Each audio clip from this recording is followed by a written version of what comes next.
শওকত মোল্লাদের মতো চুনোপটি নেতার কথা আমি পাত্তা দিই না। আমার লড়াই সরাসরি মমতা ব্যানার্জির বিরুদ্ধে, আমার লড়াই সরাসরি শুভেন্দু অধিকারীদের বিরুদ্ধে। যে শওকত মোল্লা যে পদে আছে সেই পদের নেতা তৃণমূলে অন্তত 200-400 আছে। সুতরাং ওই চুনোপুটির কথা শুনে আমাকে হই হই করতে হবে এ ধরনের ব্যাপার নয়। প্রসঙ্গ যখন এসছে একটা কথা বলবো, আমাকে হারাবার উনি অত কেন মনে বাসনা। আমার লড়াইটা কার পক্ষে?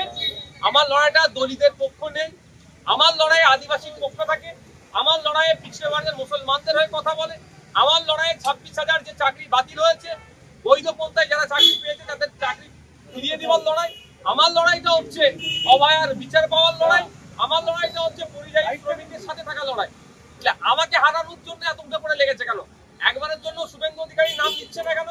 যে শুভেন্দু অধিকারী রাত দিন হিন্দু মুসলমানের মধ্যে বিভেদ তৈরি হয়ে যাবে এ কথা বলে বেড়াচ্ছে, তাকে হারাবার চিন্তা ভাবনা নিচ্ছে না কেন বা বলছে না কেন? তারপরেও বলছি, কে হারবে কে জিতবে সময় কথা বলবে। 2026 সালের পরে তৃণমূল দলটা থাকবে নাকি সেটা এখন দেখার বিষয়।